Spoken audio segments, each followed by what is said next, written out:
والسلام على عباده الذين اصطفى أما بعد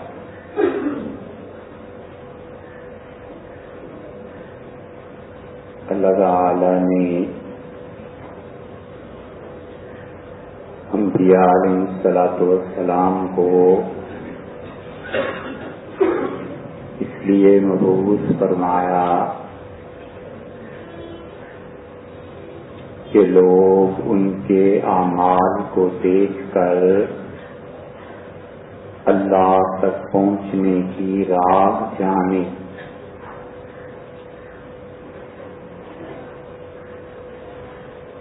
اور اللہ نے لوگوں سے یہ مطالبہ کیا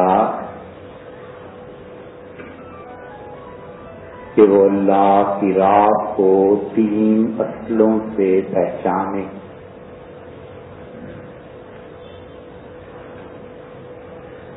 پہلی اصل یہ ہے کہ اللہ کی کتاب میں جو کچھ آ گیا وہ محکم ہے، اللہ تک پہنچنے کی راہ ہے، اور جو بھی اس پر عمل کرے گا وہ اللہ کا اچھا بندہ قرار پائے گا۔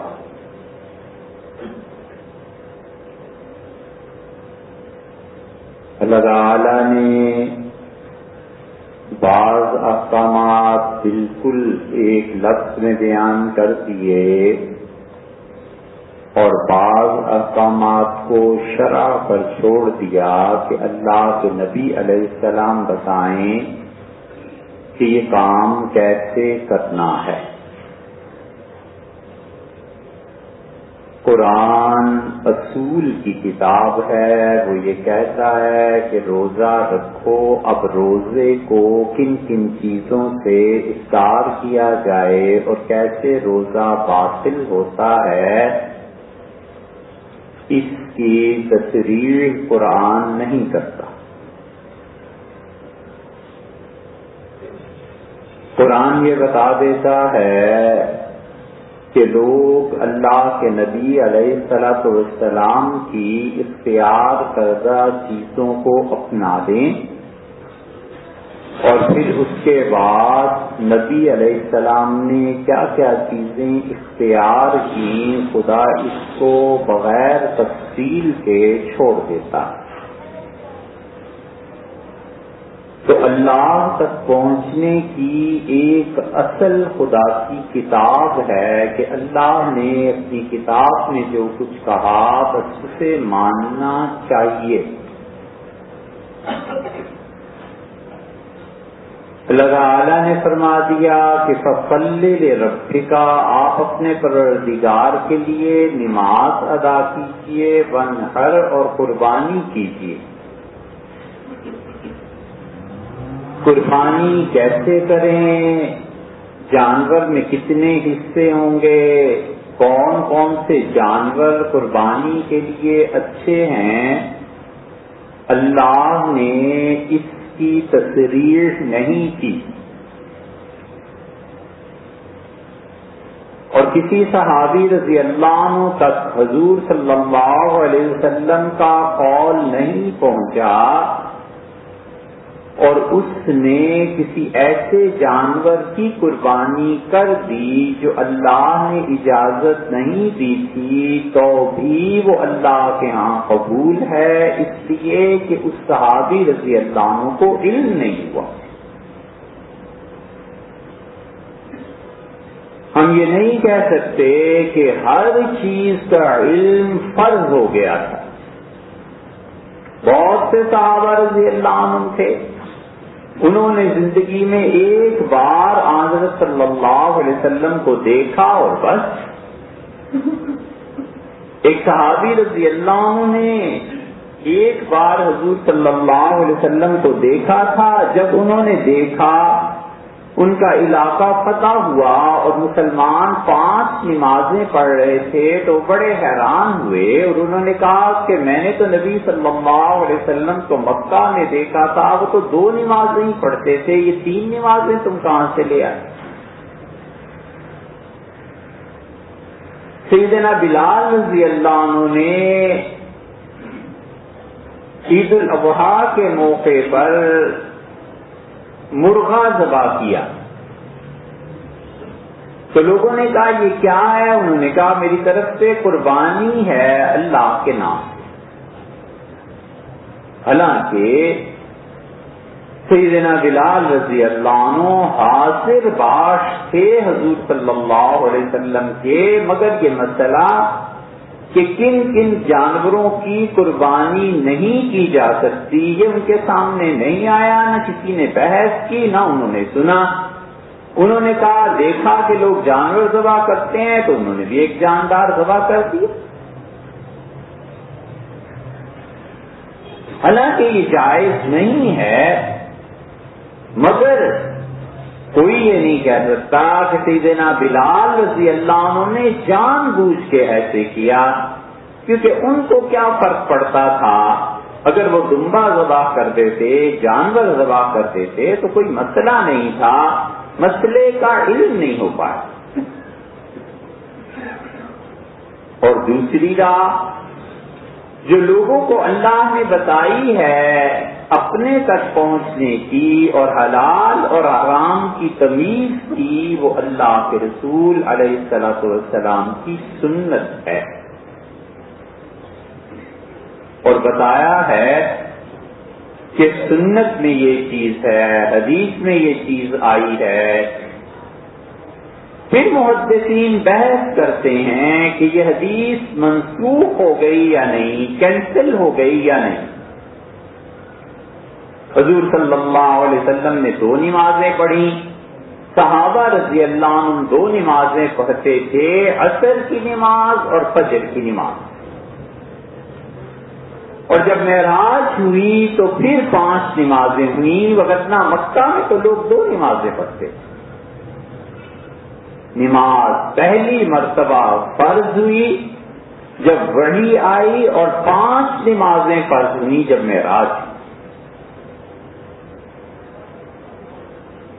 تو اس لیے یہ دیکھنا پڑے گا کہ ان 5 کی روایتوں نے وہ 2 والی روایتیں کینسل کر دی، تو حدیث اس میں بہت گہرا علم ہے کہ کس چیز نے کس چیز کو کینسل کر دیا۔ اگر کسی آدمی کو یہ علم نہ ہو تو قطعاً حدیث پر عمل کے معاملے میں نہیں پڑھنا چاہیے، کیونکہ وہ نہیں جانتا کہ حضور صلی اللہ علیہ وسلم کے کس حکم نے کس حکم کو منسوخ کر دیا۔ حتیٰ کہ بعض مرتبہ صحابہ رضی اللہ عنہ نہیں جانتے تھے، کوئی سال بعد آیا، 2 سال بعد آیا۔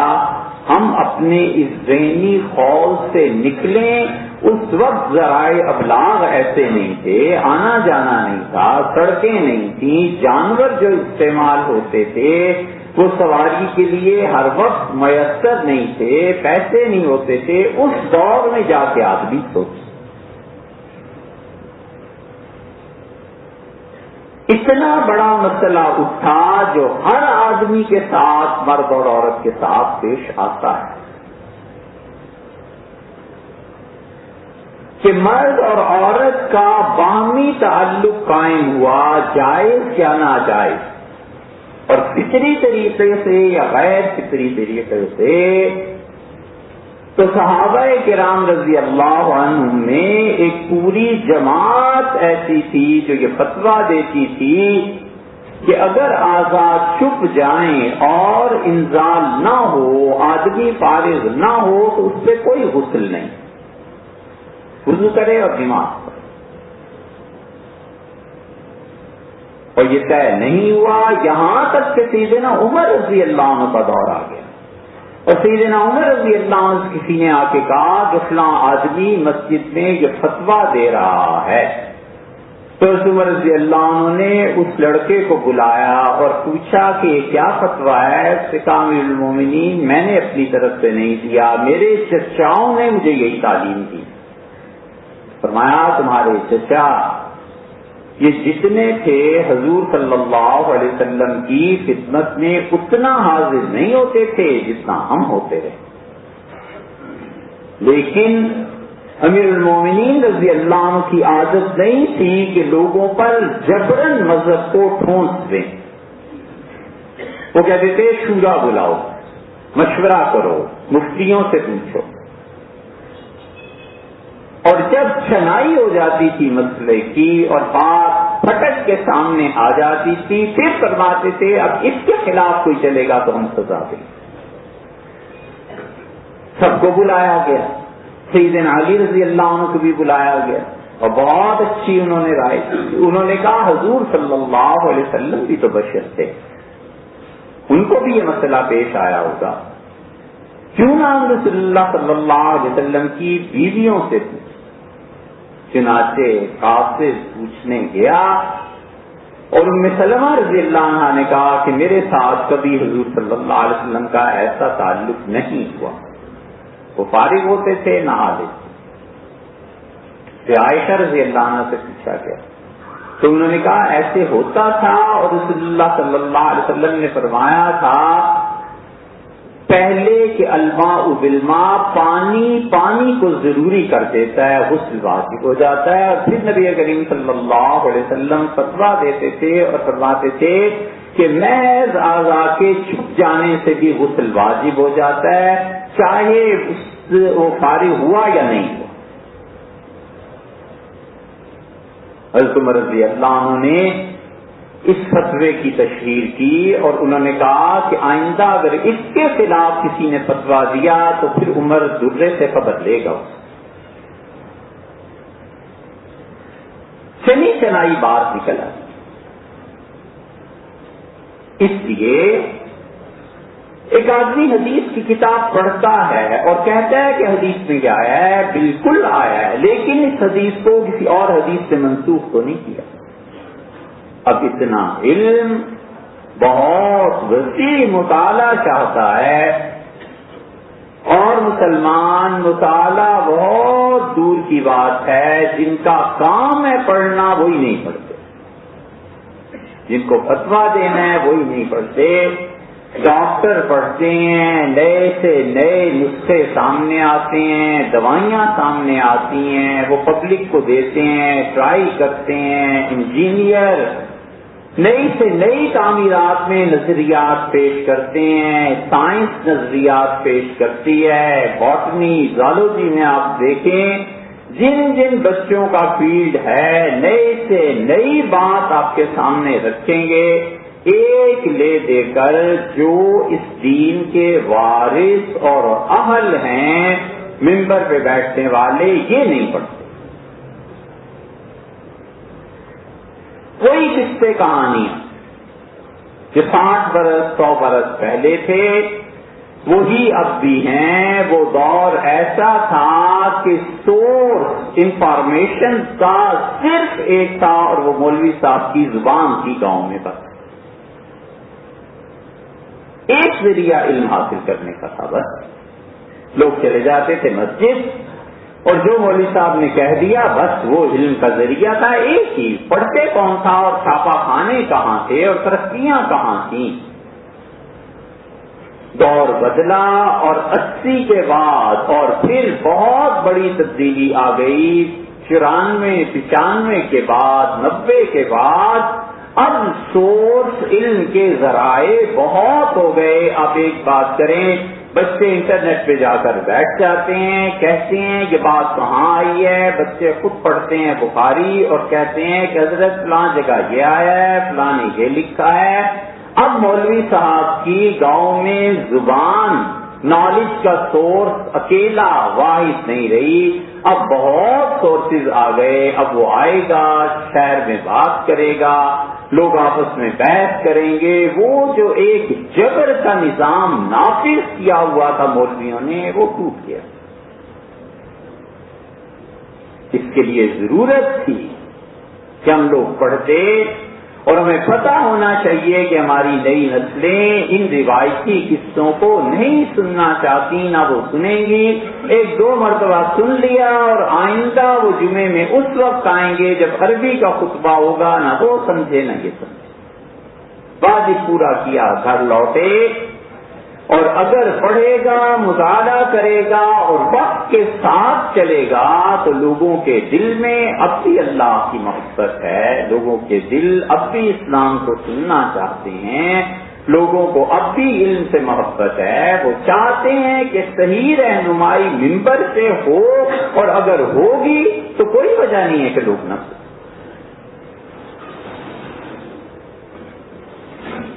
اور تیسرا ذریعہ اللہ تک پہنچنے کا وہ اکابرین امت کا اجتہاد ہے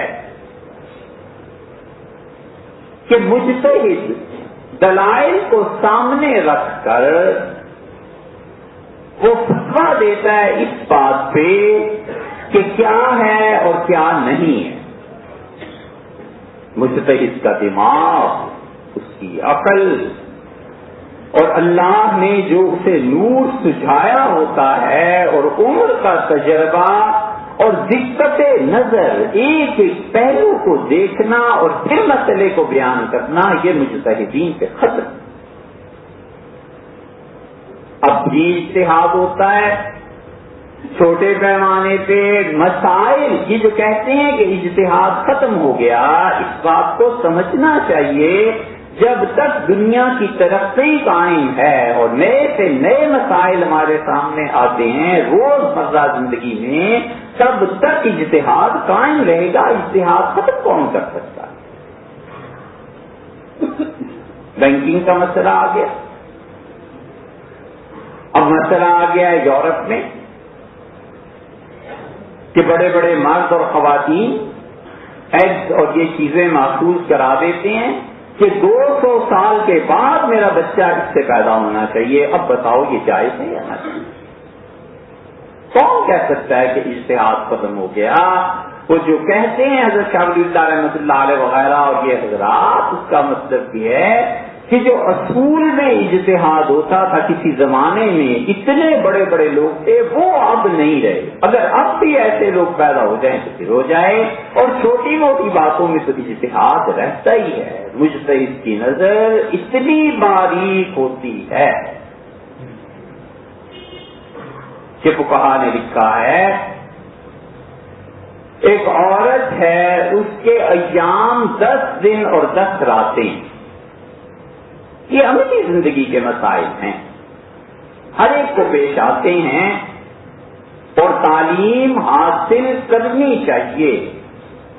لوگ سمجھتے ہیں ایسے ہی بات ہے، لیکن وراثت کی تقسیم، طلاق، پاکی اور ناپاکی کا ہونا، شوہر کی قربت، نماز کا فرض ہونا نہ ہونا، اتنے بڑے بڑے مسائل خواتین کے لیے اس سے ہیں کہ کب ایام کی حالت ختم ہوئی اور کب شروع۔ فقہا کہتے ہیں کہ ایک عورت کی عادت 10 دن اور 10 رات تھی، اور پھر ایک مہینہ ایسا آیا کہ فرض کر لیجئے 10 سے کم 9، 8، 7، 5 دن 5 رات میں فارغ ہو گئی، تو کیا شوہر کے لیے جائز ہے کہ وہ بغیر اس کے نہائے اس کے قریب چلا جائے؟ یہ ہے اجتہاد کی دقت نظر، باریکی اجتہاد کی۔ دیکھیے فقہا کہتے ہیں کہ اس وقت تک نہیں جب تک ایک نماز کا وقت اس پر نہ گزر جائے، نماز سے ایک وقت گزر جائے۔ مثلا فجر کے وقت یہ خون آنا بند ہو گیا تو ظہر تک کی اجازت نہیں، عشاء کے بعد بند ہو گیا تو فجر تک کی اجازت نہیں، ایک نماز کا وقت اس پہ گزر جائے اور پھر نہا۔ اور پھر فقہا کہتے ہیں کہ یہ اس عورت کے لیے حکم ہے جو مسلمان ہے، اور اگر وہ اہل کتاب میں سے ہے، اس نے شادی کی یہودی سے یا عیسائی عورت سے، تو وہ کہتے ہیں جو ہی خون رکا اس کی قربت اور جانا جائز ہے، اس لیے کہ وہ عورت جو ہے وہ نماز کے حکم کی اللہ کی طرف سے مخاطب نہیں۔ اللہ نے اسے کہا ہی نہیں کہ نماز پڑھے، اللہ نے تو اسے کہا عقیدہ صحیح کرے۔ جب عقیدہ صحیح کرے گی تو نماز اس کے ذمہ آئے گی. جب نماز بھی اس کے ذمہ نہیں ہے تو آپ کیسے شرط لگا سکتے ہیں کہ ایک نماز کا وقت گزر جائے؟ یہ فقہا کا اجتہاد ہے، دقت نظر ہے. اس لیے اللہ تک پہنچنے کی راہ کتاب، سنت اور ائمہ کا اجتہاد ہے، اور وہ اجتہاد اگر نا اہل کرے گا تو شدید عذاب پائے گا، اور اگر اہل کرے گا تو غلط بھی فیصلہ دے تو بھی اللہ کے یہاں اس کے لیے ثواب. اس لیے اس نے محنت کی ہے، راتوں کو جگہ ہے، دلائل پر غور کیا ہے، اپنی ذمہ داری کو محسوس کیا. ایک صاحب لکھتے ہیں کہ میں سمندر کا سفر کر کے اسپین سے گیا، اور امام مالک رحمت اللہ علیہ مدینہ منورہ میں زندہ تھے، اور میں نے امام سے کہا کہ میں سمندر پار سے آیا ہوں، اسپین سے، جدہ اور پھر یمبو اور پھر یہاں. تو فرمایا فَاسْأَلْ عَمَّا بَدَأَ لَكَ، آپ جو جی میں آئے سوال کریں. قدر ہے سوال کرنے والے، ہمیشہ قدر کی نگاہ سے دیکھنا چاہیے سوال کرنے والے کو. وہ سوال کرنے والا اگر نہ کرے اور نہ پوچھے تو پھر مجھے تو حصہ بیٹھے ہی رہے. سخت گرمی پڑ رہی ہے اور نلکا تپا ہوا ہے اور پائپ تپے ہوئے ہیں اور ٹینکی میں پانی موجود ہے. ایک بچہ آ کے نلکا کھول دے اور ٹھنڈا پانی آئے، پائپ اور نلکے ٹھنڈے ہو جائیں، تو وہ نلکے کو اگر زبان ملے تو بچے کو دعا دے کہ تم نے یہ جلتا ہوا اور کھولتا ہوا جو ماحول تھا اسے ٹھنڈک میں تبدیل کر دیا، بڑا اچھا کام ہے. اس لیے جو پوچھتے ہیں یہ بڑے قابل قدر لوگ ہوتے ہیں، ان کی وجہ سے بڑی چیزیں کھلتی ہیں. امام مالک رحمت اللہ علیہ نے فرمایا آپ پوچھئے، تو اس نے 100 سوالات کا پرچہ نکالا، اور امام مالک رحمت اللہ علیہ نے تقریباً 70-75 سوال فرمائے لا ادری، مجھے نہیں معلوم. مایوس ہوا اور اس سے کہا کہ حضرت میں اتنی دور سے آیا ہوں، لوگوں کو کیا کہوں گا؟ تو فرمانے لگے لوگوں سے کہنا کہ مالک نے کہا تھا مجھے نہیں معلوم. اور پھر فرمایا کہ اللہ نے قرآن میں اپنے نبی علیہ السلام کو کہا ہے کہ وما انا من المتکلفین، لوگوں میں تکلفات سے زندگی میں کام نہیں لیتا. سادی زندگی آتا ہے تو ٹھیک ہے، نہیں آتا تو نہیں آتا. اس لیے مجتہد غلطی بھی کرے تو بھی اللہ کے ہاں سے ثواب ہے. اس لیے کہ اس نے غور کیا، فکر کیا، سوال کا جواب دینے کے پیچھے جو کچھ اس نے پڑھا ہے وہ کتنا. بات ایک شاید سنی ہو آپ نے کہ ڈاکٹر نے نسخہ لکھا اور اس سے کہا کہ 100 روپیہ. تو اس سے کہا ڈاکٹر صاحب یہ کیا بات ہوئی 100 روپے؟ تو انہوں نے کہا کیوں؟ تو اس سے کہا جی 2 روپے کی دوا آپ نے لکھی، تو 2 اور لے لیجیے 4. تو انہوں نے کہا 4 روپے تو تم مانگے اور 96 روپے اس محنت کے ہیں جو میں راتوں کو جاگ کے پڑھتا. جو مجتہد ہے، وہ جو اجتہاد کرتا ہے اور دلائل سے کام لیتا ہے، یہ بہت بڑی چیز ہے. بس یہ 3 راستے ہیں اللہ تک پہنچنے کے. امت اسی پہ قائم رہی اور یہی اللہ کی راہ ہے. 4تھا راستہ جو اب لوگوں نے نکالا ہے، اس راستے کو چھوڑ دینا چاہیے. ہم صرف اس کے پابند ہیں کہ آپ کے سامنے صحیح بات رکھیں، مانے نہ مانے ہمیں کیا، ہم نے تو صرف خط پہنچا دینا ہے. اس خط میں ولیمے کی خبر ہے یا موت کی خبر ہے، پڑھنے والا جانے اور اصل لوگ جانے. ایک آدمی نہیں مانتا، اللہ جانے وہ جانے، ہمیں کیا. ایک آدمی مان لیتا ہے، اللہ اس کو اجر دے گا، ہمیں اس کا اجر مل جائے گا کہ ہم نے بات پہنچا دی. بغیر کسی فرقے کی تقسیم کے ہمارے سارے فرقوں میں جو بات چل پڑی ہے نا کہ حضرت ایسے کرتے تھے اور حضرت کے حضرت ایسے کرتے تھے اور فلاں شیخ ایسے کرتے تھے، یہ اللہ کی راہ نہیں. مشائخ معصوم نہیں ہوا کرتے. عصمت لوازمات نبوت میں سے ہے، لوازمات ولایت میں سے نہیں. ہمیشہ خدا تک پہنچنے کے لیے کتاب، سنت اور اجتہاد ہے. حضرت جو کچھ بھی کرتے تھے اگر کتاب و سنت کے مطابق تھا سبحان اللہ کیا کہنے اولیاء کرام میں سے تھے، اور اگر اس کے خلاف تھا تو ہم ان کی بات نہیں مانتے، کتاب اور سنت پر ایمان لائیں، ان پہ ایمان نہیں لائیں۔ اس لیے یہ جو حلقے بن جاتے ہیں پھر اپنے مشائخ کی کرامتیں، پھر بیٹھے رہو گھنٹہ گھنٹہ حضرت نے یوں فرمایا اور فلانے حضرت نے یوں فرمایا، اور کان ترس جاتے ہیں کہ کوئی خدا کی کتاب کی تشریح کرے، کوئی سنت کو بتائے، کوئی صحیح مسئلہ بتائے جس پر عمل ہو سکے، وہ کچھ نہیں، اور حضرت کے لیے سورج زمین پہ آ گیا اور حضرت چاند پہ چلے گئے اور کیا ہو گیا اور کیا ہو گیا۔ یہ رائیں چھوڑ دینی چاہیے، صرف کتاب سنت اور ائمہ کا اجتہاد، یہ تین رائیں، انہی میں اخلاص پیدا کرنے کے لیے مشائخ سے بیعت ہوتے ہیں، اسی لیے مشائخ کے در پر جاتے ہیں، خانقاہوں میں جاتے ہیں۔ وہ جو علم حاصل کیا ہے نا کتاب و سنت کا، اس میں اخلاص ڈالنے کے لیے وہاں جایا جاتا ہے، یہ نہیں ہے کہ وہاں جا کر کوئی اب دین سیکھنا۔ دین تو وہ ہے کہ کتاب و سنت میں ہے، وہ بھی اسی کے پابند ہیں، ہم بھی اسی کے پابند۔ اپنے مشائخ کی تعریف میں مبالغے کرنا اور لوگوں کو یہ اس طرح سے پیش کرنا کہ دین اصل وہی ہے جو حضرت فرماتے تھے، ایسی بات نہیں بھائی۔ جو رسول اللہ صلی اللہ علیہ وسلم فرمائے گئے اور جو قرآن نے کہا، اور اس کی روشنی میں ان دو چیزوں کی ائمہ نے جو اجتہاد کیا، ہم اس کے پابند ہیں، اور یہ راہ ہے اللہ تک پہنچنے کی۔ اللہ تعالیٰ ہمیں اور آپ کو عمل کی توفیق۔